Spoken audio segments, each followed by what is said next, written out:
Добар ден, почитувани. Вие следите најновата Телма амбуланта. Денешното издание го реализираме во соработка со клиничката болница Аџи-Бадем Систина. Дали епилепсијата секогаш изгледа како драматичен напад? Може ли понекогаш да се крие зад кратко исклучување или загледување во една точка? Што навистина се случува со мозокот? Кои се тригерите и дали мора да постои напад за да се постави диагноза? Како да реагираме ако некој во наша близина добие епилептичен напад? Кои се можностите за лекување на болеста и дали лицата со епилепсија може да живеат целосно нормален живот или пак постојат одредени ограничувања? За сето ова денеска разговараме со доктор Марија Гашовска, невролог во клиничката болница Аџи-Бадем Систина. Останете на Телма, а во текот на емисијата поставете и ваше прашање во програма.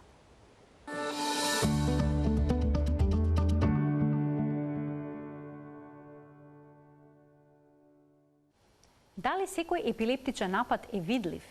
Ова прашање денеска ќе ни го одговори гостинката која што со мене во студиото на Телма, тоа е доктор Марија Гашовска, невролог во Аџи-Бадем Систина. Добар ден и добре дојдовте во Телма амбуланта. Најнапред појаснете ни што се случува точно во мозокот за време на еден епилептичен напад. Така. Мозокот е главната градба на мозокот ја чинат невроните или нервните кели и тие меѓу себе се добро умрежени во добра комуникација. Кога таа комуникација од одредена причина бива нарушена, тогаш тие избиваат синхроно, премногу заедно и тогаш се случува епилептичен напад. Тоа е функционално нарушување на мозокот, не е органско, најчесто не е органско, бива само лимитирачко транзиторно и терминира после кратко време. Сега, ајде да појасниме какви се епилептични напади постојат. Не сите се видливи, бидејќи првата асоциација не е некое лице што паѓа на подот, телото му се тресе, потоа му се јавува пена на устата, но може епилептичниот напад да биде и невидлив? Може, да.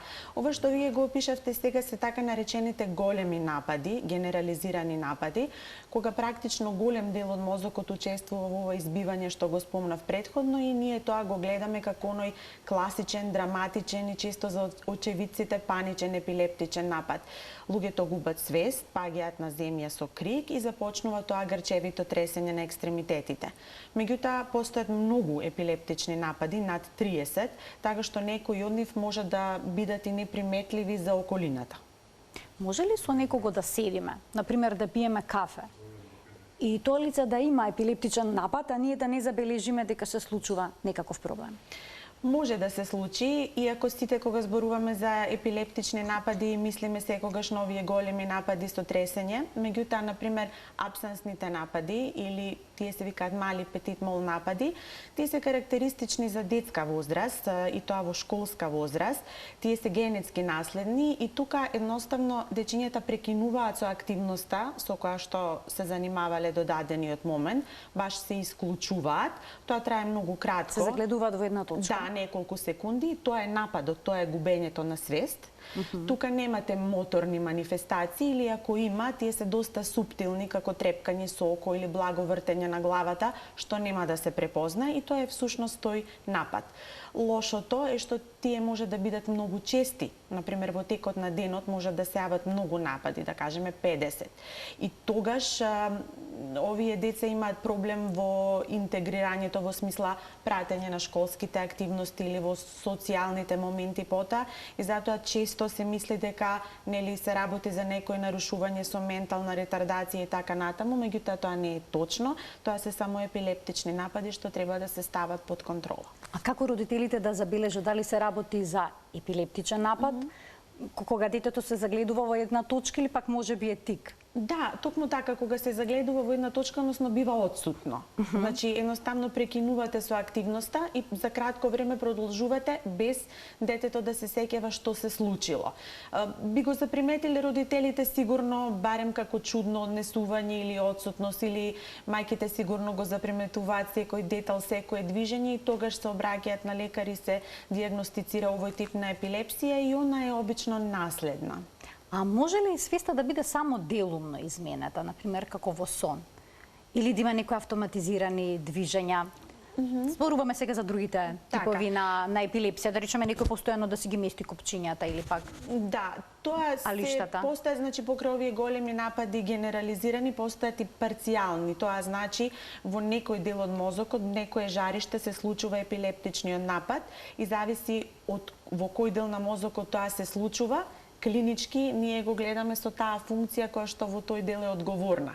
Тоа што го спомнувате со копчињата, тоа се автоматизми, автоматски движења, така да постојат такви напади. Постојат и многу чудни напади од одредени делови на мозокот кои се манифестираат со мљацкање околу устата. Жвакање? Да. А нема ништо во устата? Да. Така да и они тука свеста кај парцијалните напади не е засегната, не е афектирана, меѓутоа може да биде и тогаш ги викаме комплексни жаришни, комплексни парцијални напади, а и секој ваков мал парцијален напад може да стане голем, да се генерализира. Тоа е доста динамично заболување, динамична клиничка слика. Тие се навистина разнолики, многубројни, преоѓаат едни во други и некогаш се и дијагностички предизвики за лекарите.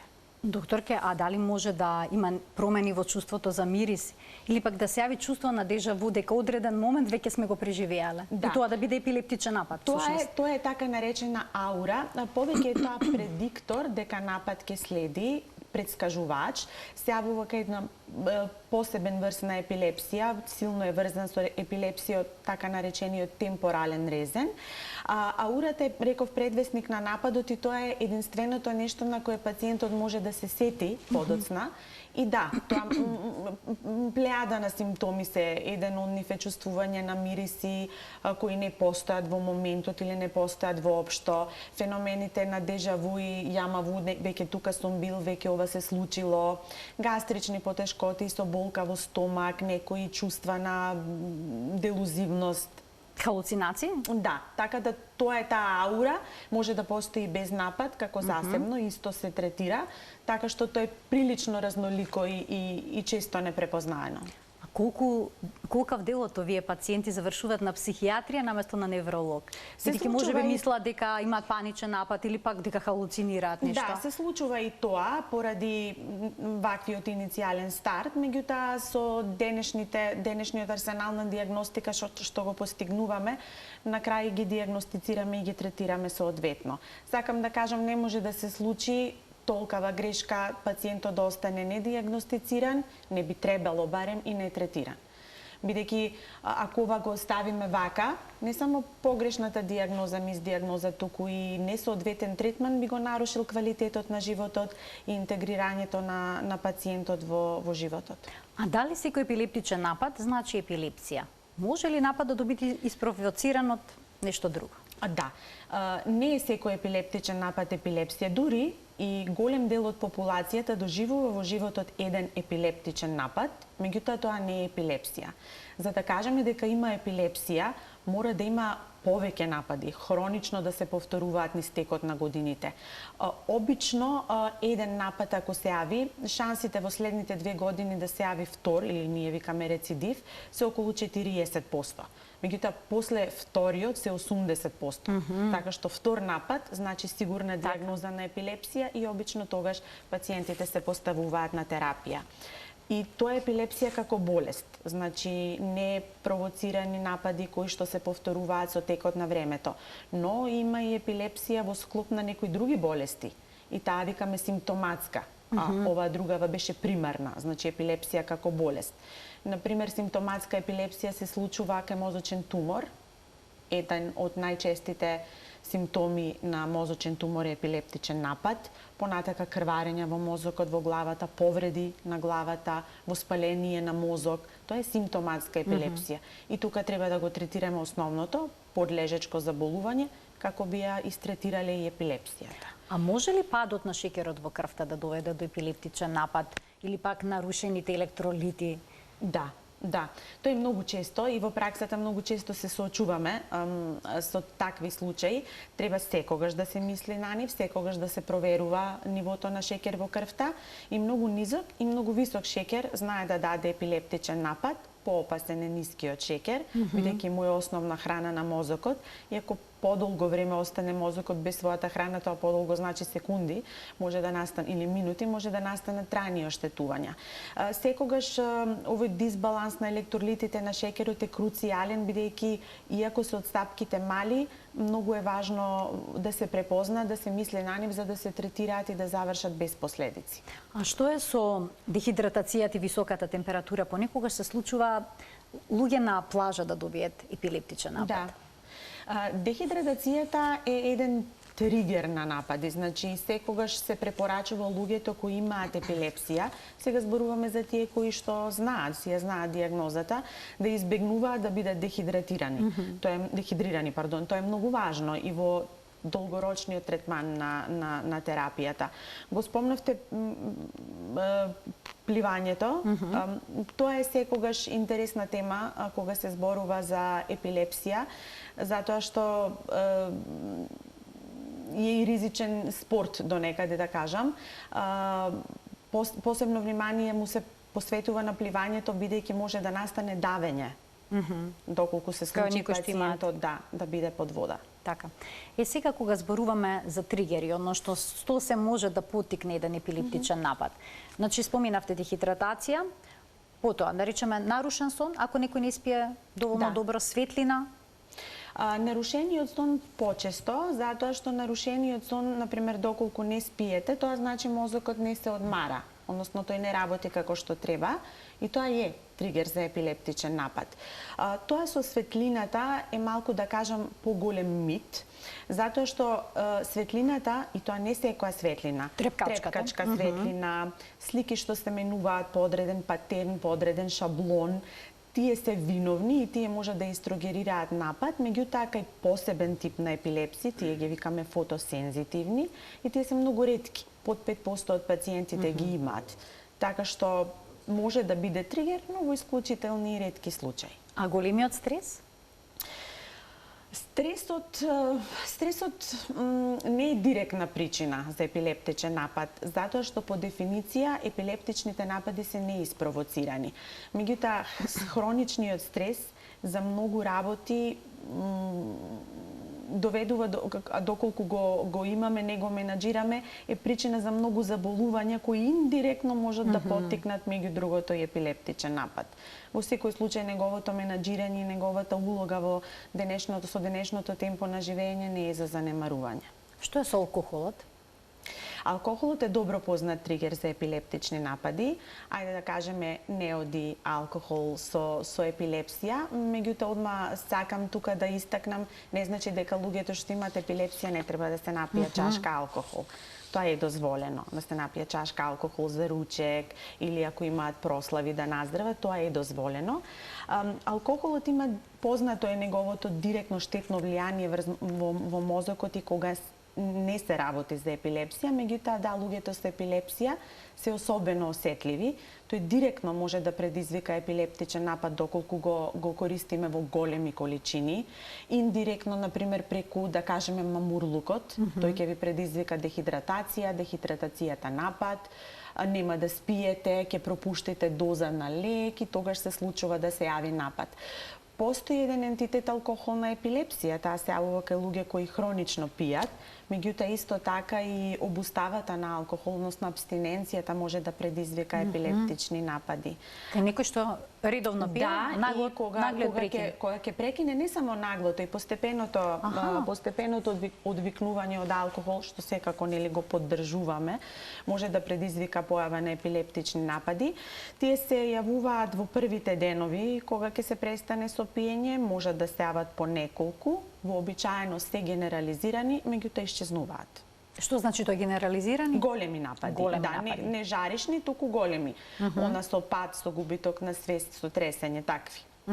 Дали постои некаква генетска предиспозиција за развој на епилепсија? Што вели науката? Постои генетска предиспозиција, меѓутоа многу е мал процентот на генетски наследни епилепсии. Ова што го спомнавме претходно за абсансната епилепсија, рековме таа е наследна и тоа е точно, меѓутоа мал е процентот на деца што развиваат епилепсија ако нивните родители имаат епилепсија. За да ги охрабрам гледачите, сакам да кажам дека 90% деца на родители со епилепсија нема да ја имаат. Секогаш мајката повеќе дава болеста на децата, во овој случај него таткото, и заприметени се почести случаи кај монозиготни близнаци, меѓутоа генерално мала е улогата на генетиката. Тоа е повеќе во некои синдроми. Секој од нас во животот може да добие епилепсија? Може да добие епилептичен напад. Да. Епилептичен напад. Што не значи епилепсија и не се третира. Тоа е многу важно да се потенцира. Да. Сега, што е со децата кои што имаат фебрилни конвулзии, односно грчеви како последица на покачена температура? Дали тоа значи дека подоцна во животот имаат поголема шанса да развијат епилепсија? Да. Ви претходно споменавте високата температура дали е тригер на напади. Фебрилните конвулзии кај деца се обично бенигни, тоа значи безазлена е и причината, безазлена е, односно добра е и нивната прогноза. Фебрилните конвулзии се јавуваат кај помали деца, некаде од 3-месечна до 5-годишна возраст. Се јавуваат во првиот ден од пикот на фебрилната состојба и секогаш треба да се исклучи некое друго воспаление, односно конкретно воспаление на мозокот. Фебрилните конвулзии, рековме, се бенигни, што значи поголем дел од овие дечиња нема да развијат епилепсија. И тоа важи доколку, например, добијат еден напад. Ако имаат серија на напади, односно во текот на првиот ден добијат неколку напади и имаат фамилиарна преоптовареност, тоа значи дека ќе развијат епилепсија. А на која возраст во животот најчесто се јавува епилепсијата? Фебрилните конвулзии, кажавме, се јавуваат кај деца од 3 месеци до 5 години, но тоа не е епилепсија. Епилепсијата во најголем процент се јавува по 20 години, тој процент е некаде околу 75%, меѓутоа може да се јави во било која возраст. Причините се различни. Например, кај помладата популација, почесто е оваа примарна епилепсија за која нема некоја позната причина. Односно епилепсијата како болест, да. Додека кај повозрастните пациенти секогаш треба да бараме зошто се јавила епилепсијата. Мозочен удар, од типот на инфаркт или крварење, мозочен тумор, еве го спомнавте дијабетот, осцилациите на шеќерот во крвта, секогаш кај нив повреда, треба да се бара причина зошто се јавува епилепсија. Кога ќе дојде пациент кај невролог и ќе се пожали дека имал епилептичен напад, од каде се почнува со испитувања? Што е најважно да се направи? Па, токму тоа е важно и самата негова појава и поплака дека доживеал напад, треба убаво, детално да ја разгледаме ние како лекари, да разговараме со пациентот и уште подобро со очевидци, дали некој го видел тоа што се случува. Многу е важно што му претходи на нападот, дали вие нешто сте почувствувале или не, како изгледа нападот, што следи после нападот, каква е положбата на телото, на екстремитетите. И тоа нас веќе како лекари веднаш ни дава слика, тоа е епилептичен напад или не, ова е нешто друго. Потоа правиме испитувања, по протокол се прави магнетна резонанца на мозокот, која би ги открила сите мали подробности и детали и дава убава слика на мозочното ткиво и секако ЕЕГ, кој што ја покажува мозочната функција, како мозокот работи. Понекогаш на ЕЕГ, кај пациент кој што немал епилептичен напад, ќе се забележат некакви промени, кои што укажуваат на епилепсија. Значи ли тоа дека пациентот има епилепсија доколку не доживеал напад? Може да значи, директниот одговор на ова прашање би бил да, меѓутоа ако се одлучуваме за третман, секогаш треба да не водат бројот на напади. Ако тие се повторуваат, ако се хронични, дијагнозата е јасна и со терапија се почнува. Немање на напад, недоживување на напад или абнормално ЕЕГ, ако тоа ме прашувате, значи дека шансата да добиете епилепсија како болест ви е поголема, доколку ЕЕГ-то е нормално. Значи треба да се има најмалку 2 напада за да се постави дијагноза епилепсија. А кога се почува со третман? Веднаш по вториот напад? После вториот напад. Никогаш после првиот? Може и после првиот, доколку имаме сигурен доказ на МРА, на магнетната резонанца или на ЕЕГ-то, бидејќи и ЕЕГ-то рековме покажува мозочната функција и постојат специфични графоелементи кои што се силно патогномонични за некој вид на епилепсија и кога ние тоа го имаме како доказ, можеме да почнеме со терапија после прв напад. Сега, на какви несакани ефекти најчесто се жалат пациентите од терапијата? Од антиепилептиците? Да. Може ли да бидат поспани? Може, и тоа е најчест несакан ефект. Се жалат дека се уморни, дека се поспани, дека немаат сила. Меѓутоа, тоа е дозно зависно, додека лекот се воведува и треба да се издржи нормално доколку е подносливо. Секогаш важи правилото за антиепилептичните лекови go low, go slow, значи пополека. Тематски, темелно треба да се донесат до некоја концентрација во крвта каде што пациентот во најдобар случај ќе нема напади, меѓутоа ќе нема несакани ефекти. Значи постепено се воведува? Да. Секогаш треба лекот да се испие во исто време? Па да, треба да се испие секој ден во истото време. Зошто е тоа важно? Затоа што обично антиепилептиците се дозираат 2 пати на ден. Треба да се испијат во исто време затоа што многу ни е важна стабилната концентрација на лекот на крвта. Тоа ниво да биде секогаш исто, како би имал пациентот бенефит, а не би имал side ефект, не би имал нус ефекти. И обично пациентите ги подучуваме да го пијат лекот со некоја своја секојдневна активност, како не би го заборавале, пример со утринското кафе, со миењето на заби. Важно е да се пие секој ден во исто време за да се постигне што подобра контрола на нападите. Што доколку се заборави да се испие Доколку апчето? се заборави, шансите да се јави напад се поголеми, не мора да значи, меѓутоа не треба да се практикува скокање на доза. Тоа обично повеќе е проблем кај младата популација, кај тинеџерите и адолесцентите, кои имаат, нели, поинтересни теми за размислување и акција отколку да пијат лекови, се случува, меѓутоа секогаш на контролите ги подсетуваме или со разговор ги враќаме во нивното нормално секојдневие, тоа е пиењето на лекот. Не кај сите пациенти терапијата го дава посакуваниот ефект. Во таков случај дали треба да се даде уште поголема доза или пак треба да се прави комбинација од различни лекови? Мониторирањето, односно следењето на пациентот кога го воведуваме во антиепилептична терапија е многу важно. Правилото е секогаш да пробаме со еден лек, да го донесеме во онаа доза која на пациентот ќе му даде максимален бенефит, најмалку нус ефекти. Тоа е значи монотерапија. Обично пациентите имаат добар одговор, значи некои 60 до 80% ќе реагираат добро. Втор лек воведуваме доколку со максимална или некогаш и над максималната доза од еден лек нема да го успееме тоа да го направиме и тогаш воведуваме втор лек. Тоа обично бива кај така наречените рефрактерни епилепсии или епилепсии кои не реагираат добро на медикаментозен третман. За среќа тие се поретки. Дали препорачувате промена во начинот на исхраната? Има ли вистина дека кето диетата дава добри резултати кај лицата кои што имаат епилепсија, односно зголемен внес на масти, а намален на јаглехидрати?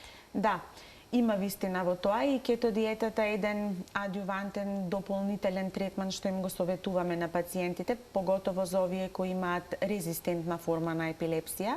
Суштината на тој режим на исхрана е тоа што од исхраната ги исклучувате јаглените хидрати и користите масти и протеини.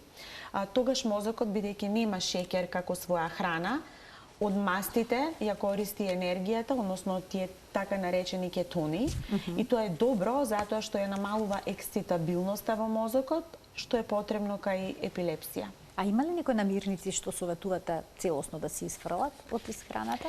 Целосно не, нема таква лимитација, но рековме алкохол треба да се пие внимателно, кафења и овие енергетски пијалоци треба да се користат внимателно, шеќерите ги споменавме треба да се избегнуваат, премногу сол треба да се избегнува, дека има лимитација некој што има епилепсија да не користи воопшто некоја намирница, не.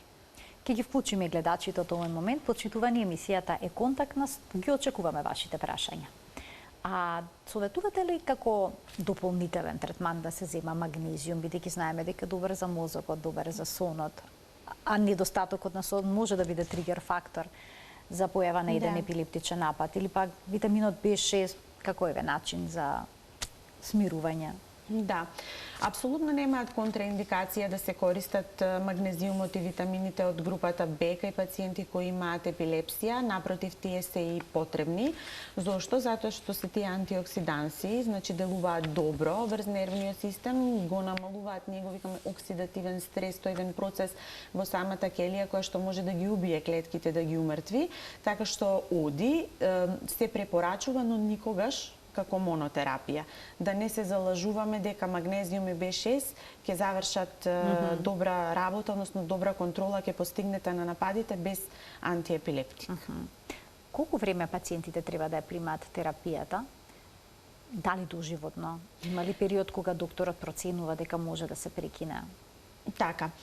Обично, зависно, терапијата некогаш е доживотна, некогаш не. Апсолутно имаме право да направиме обид во одредени случаи и ние како лекари да им предложиме на пациентите и тие сами понекогаш бараат да се прекине терапијата. Услов е да се постигне добра контрола, значи да немате напади во некој период измеѓу 2 и 4 години, како би се прекинала терапијата после претходен разговор меѓу пациентот и лекарот, што ќе биде, што се очекувањата, треба да имате нормален ЕГ, нормален електроенцефалограм и по истата шема како сте ги воведувале бавно лековите, по истата да ги исклучуваме. Значи да, тоа постои во праксата. Што ако нагло се прекине терапијата? Еве некош пациентите чувствуваат дека се добро, па може би на своја рака ќе го направат тоа. Да, се случува тоа, кај поготово пак ќе ги спомнам тинеџерите кои што ќе кажат дека се добри. Ние како лекари сме го постигнале тоа што го сакаме и тие како пациенти го добиле и ќе кажат да, јас сум здрав, зошто да пијам лекови секој ден, ги прекинуваат нагло. Тоа никако не е препорачливо, без контрола, без супервизија од лекар, без негови насмерници, никако нагло, бидејќи тоа може да ги врати нападите и да ги зачести, да се явуваат со поголема фреквенција. Да ги влоши? Да. А при постепено намалување на терапијата може истите се помали? Не така, многу помали. Може да се случи после прекинување на антиепилептичен третман повторно да се јават напади и тоа значи дека повторно треба да размислиме, поготово ако се повеќе, ако се два, да размислиме повторно да ги вратиме пациентите на терапија. Пациентите кои што се на терапија и ги ставиле нападите под контрола, се охрабруваат ли да ја прекинат? Еве кога ќе им предложите да се прекине терапија, дали некако може би чувствуваат поголема сигурност да си останат на терапијата? Тоа е секогаш интересно во клиничката практика затоа што поголем број од пациентите имаат отпор кога ќе треба да почнат да ги пијат. Меѓутоа, потоа се наоѓаат во таа сигурна зона, ако им се нападите добро контролирани, се чувствуваат безбедно и има пациенти кои сакаат да прекинат, меѓутоа има и онакви кои што се чувствуваат сигурно со лекови, па викаат не, ако не ми штетат, јас лековите ќе ги пијам цел живот.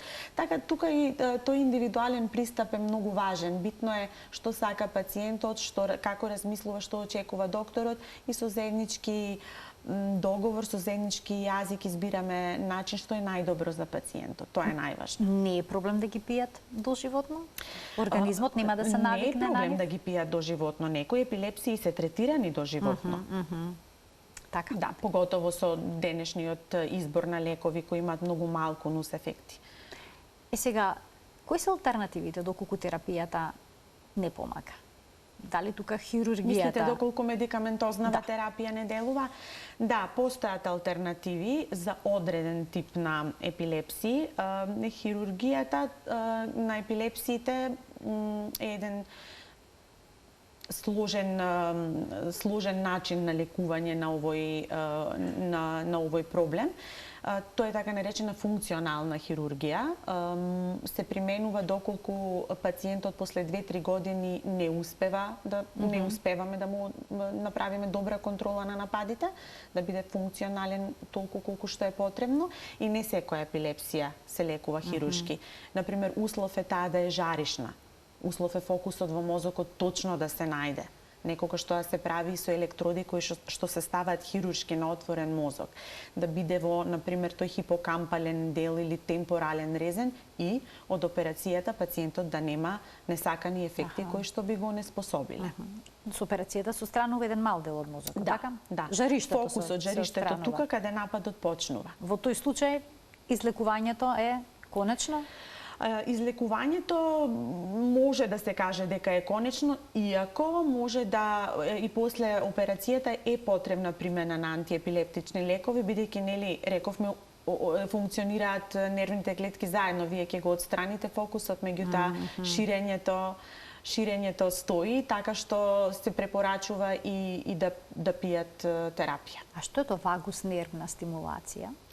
Вагус нерв стимулација е уште една метода, малку инвазивна, која што се применува за рефракторни епилепсии, значи овие кои не реагираат на лекови, и многу е благопријатна за деца, затоа што со еден девајс, еден пулсен стимулатор кој што се става подкожно на градниот кош, се стимулира вагус, тоа е нерв, најдолгиот нерв кој што излегува од главата, и тој дава импулси во мозокот да се регулира епилептогената активност. Тоа ги намалува и честотата на нападите и тежината на нападите. Би можеле да направиме една цела емисија за овој нерв, за нервус вагус, бидејќи поврзан со многу состојби во нашиот организам, така.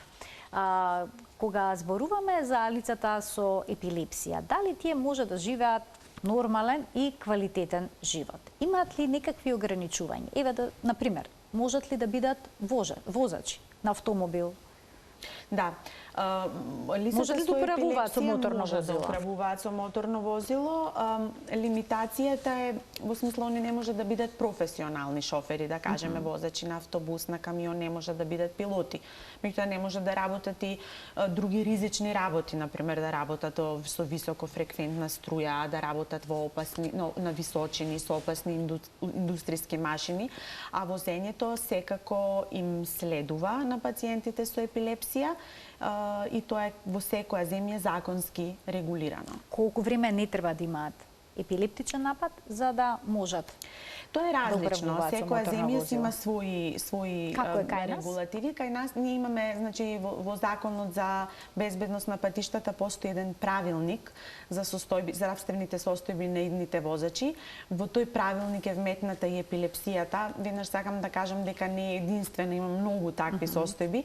Она што ја прави посебна е затоа што епилепсијата е почеста кај помладата популација која претендира да управува со моторно возило, па затоа се доживува така малце погласно од другите, иначе тука има многу болести. Нашиот закон е деците ни вели дека 2 години не треба да имате напади за да почнете да управувате автомобил. Кај нас е 2 години, има земји каде што е тоа многу по едноставно, намалено на 6 месеци на 1 година, меѓутоа со оглед па и на безбедноста во нашиот сообраќај и 2 години има смисол.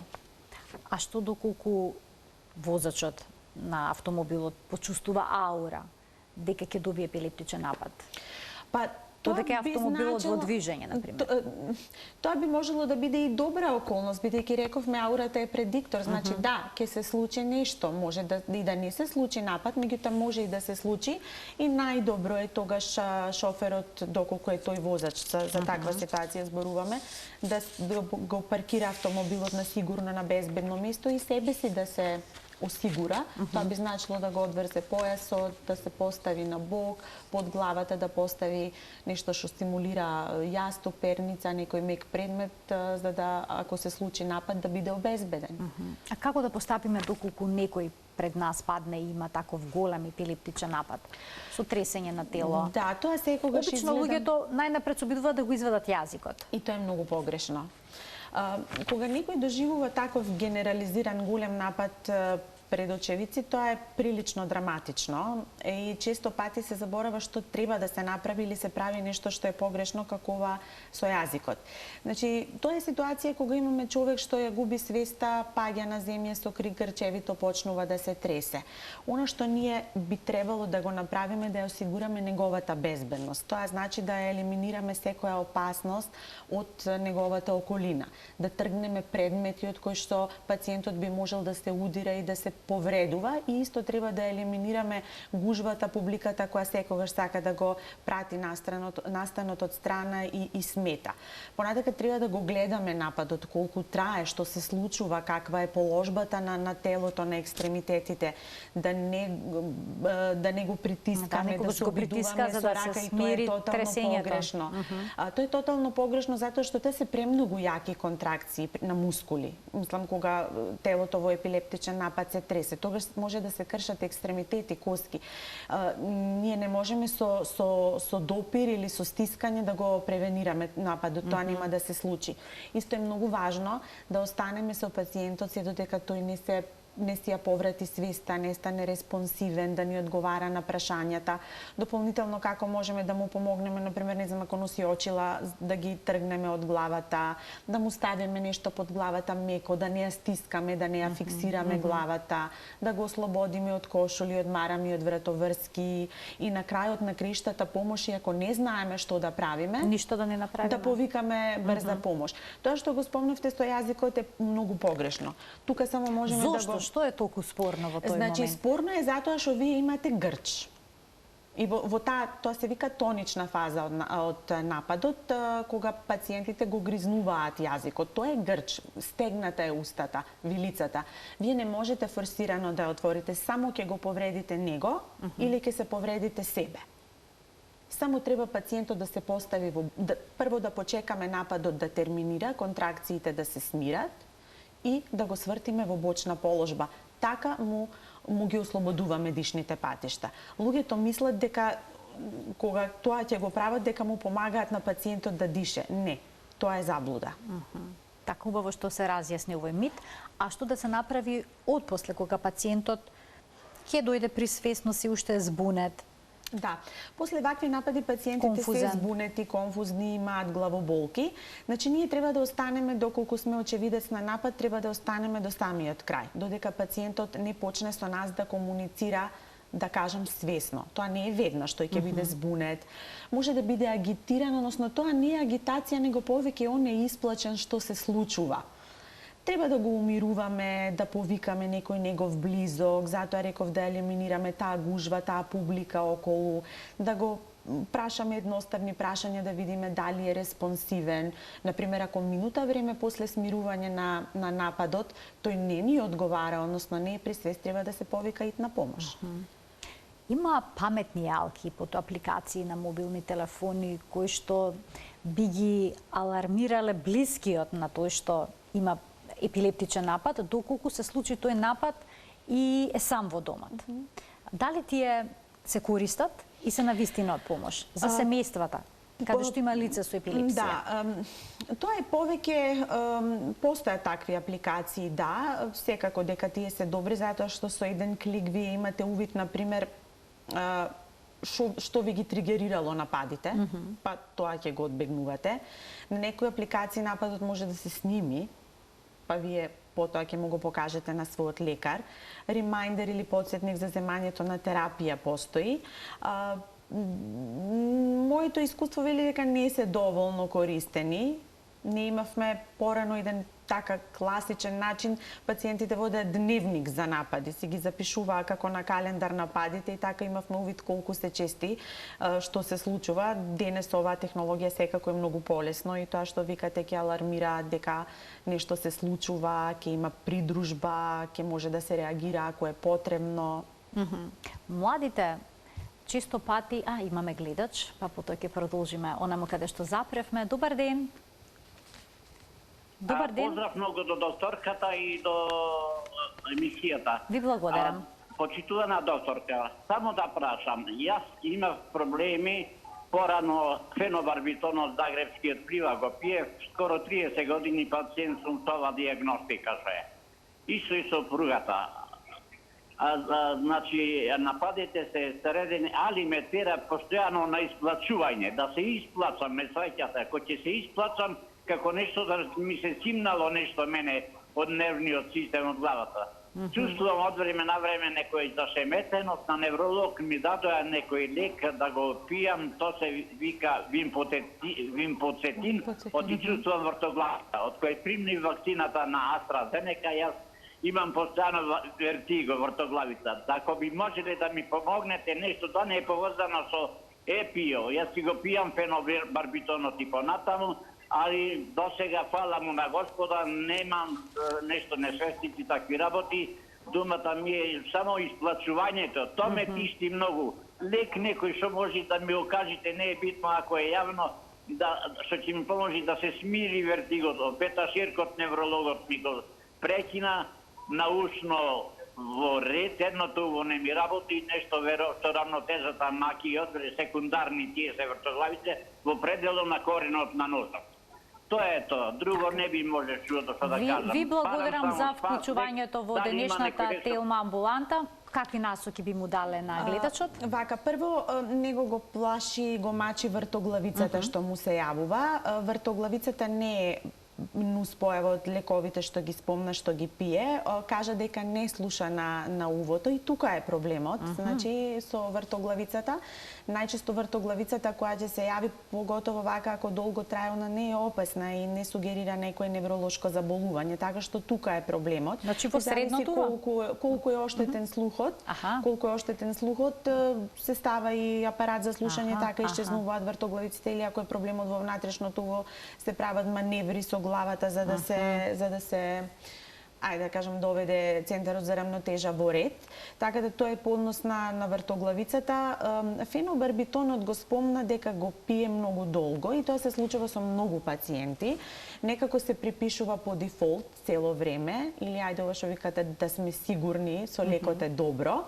Тоа е грешка. Прво, тоа е многу стар лек, веќе напуштен, има многу подобри лекови доколку треба да третираме епилепсија. Овој пациент спомна дека нема напади, така под знак прашалник е дали воопшто лекот треба да се пие.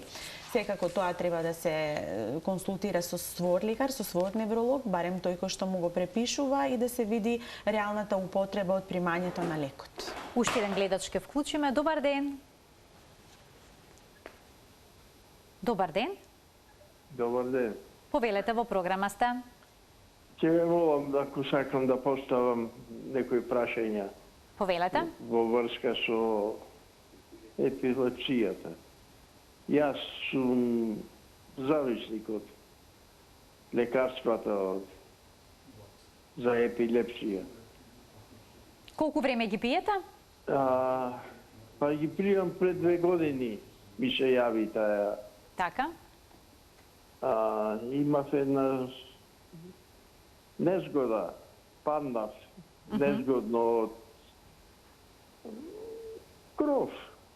И ја повредивте главата, предпоставувам? Не ја повредив главата, баш не удрив баш на главата директно, него на рамото. Ама ја допрев и земјата со главата. Не имаше некои големи последици на главата. Но од тогаш имате епилепсија? Не одма не се јави, така, него добро. после извесен месец, два се јави таа. Кое е вашето прашање? Ме интересира дали како треба да се чувам. Дали можам да уживам по некоја ракија, например, со друштво. Така. Така. Во однос на животниот стил имате прашање. Што можете да си дозволите, а да не ви создаде проблем? Во тој однос. Дали може да ги... дека сонма многу. Некој соној кој што не се баш во реалноста. Така, ви змачуваат и лоши соништа. Чудни цвеќиња, се најдувам во некоја празен простор, барам некој, не можам да го најдам. Така нешто. Така. Ви благодарам што се вклучивте во денешната Телма амбуланта, што го споделивте вашиот проблем, а и докторката што ќе советува во вашиот случај. Да, овој гледач начина тема што ние спомнавме, вреди да се спомне, тоа е епилепсијата при повреда на главата. Значи тој имал пат, ја повредил главата и поради повреда може да се јави симптоматска епилепсија, затоа што се повредиле, имате епилептични напади. Тие напади се третираат, дискутабилно е прво дали треба да се третира профилактички, ако нема напад, дали да се даде, тоа е дискутабилно, ајде ќе кажеме дека овде е оправдана употребата на лековите. Доколку се јави во првите минути веднаш по повредата, лек се дава веднаш. Доколку се јави во првите 7 дена, тоа е рана појава на епилепсија, исто се третира, и ако се јави после 7 дена од повредата, тоа е доцна и тогаш лек се дава. Тие лекови обично се пијат 6 месеци. Сега овој гледач спомна дека ноќе сонува, дали тие соништа се некако вид на напад или не, тоа треба да се разграничи и доколку не се, лековите може и постепено да се прекинат. Значитен преглед треба да се направи, дополнителен. Да. А во однос на исхраната, или праша дали може ракиичка да се напие со друштво? Рековме 1 до 2. 1 до 2 максимум, така. Младите често пати земаат алкохол кога ќе излазат, и претпоставам дека тоа им може да им биде некој од тригерите за епилептичен напад, но истовремено и чувствуваат страв да не им се случи епилептичен напад во јавност. Дали може би затоа понекогаш тие се и депресивни или самата болест ги води кон депресија? Не, болеста не води кон депресија, мислам ако зборуваме за патофизиолошкиот механизам на настанување, во смисла ако имате епилепсија, дали вие поради истите причини имате депресија. Би сакала да потенцирам дека епилепсијата не е ментална болест.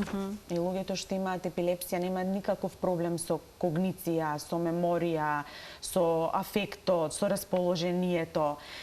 Она што нив ги прави анксиозни и депресивни е токму стравот. Дали ќе имам напад на јавно место, дали ќе имам напад во училиште, дали ќе имам напад било каде што не треба, што ќе се случи, како ќе ме гледат, тоа ги прави нив анксиозни и депресивни.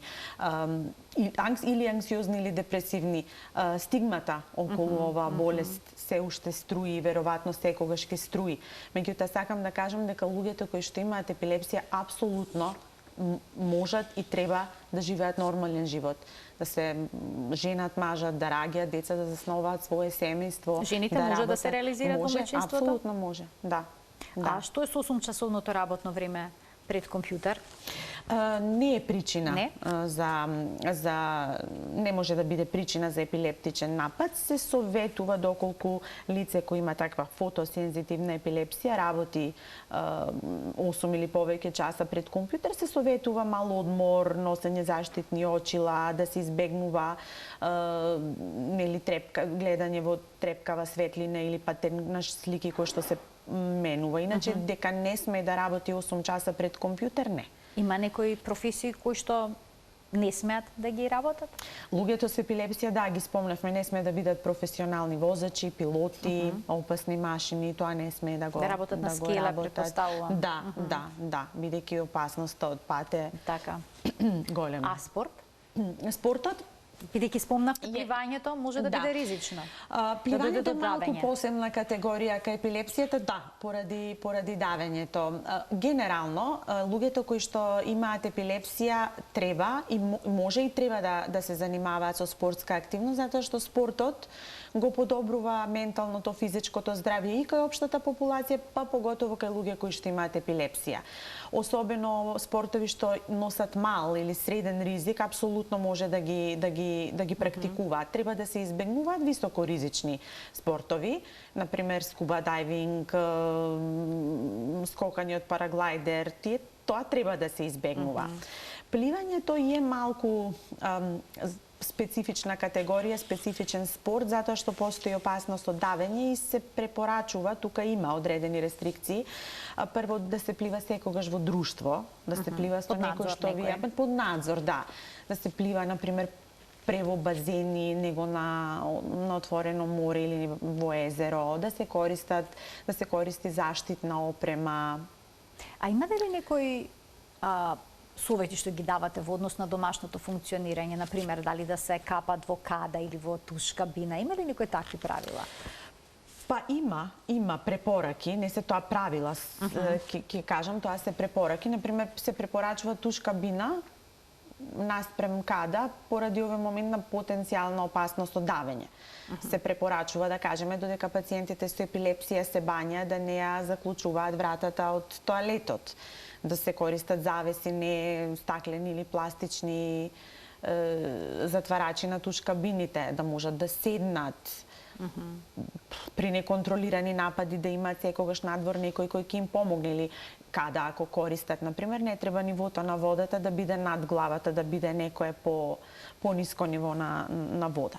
А што е со оние кои што имаат невидливи епилептични напади? Што кај нив се советува? Има ли кај нив некои препораки?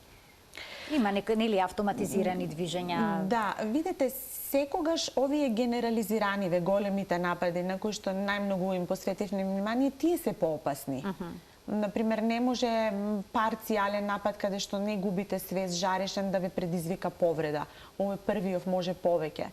Така што овие препораки и ограничувања повеќе се однесуваат на лица кои што имаат генерализирана епилепсија или во ние викаме во анамнезата, во историјата на болеста податок дека после парцијален напад тоа се случува, се генерализира. Јас ви благодарам многу за вашето денешно гостување во Телма амбуланта, на вистина прекрасни појаснувања на оваа сложена тема. Ви благодарам и вас и се надевам дека бевме корисни за гледачите и дека нешто од ова ќе применат и ќе им биде подобро. Јас ве очекувам повторно во студиото на Телма. Секако ви благодарам. Почитувани, ви благодарам и вам за вниманието со кое што наследевте и ви посакувам пријатен ден.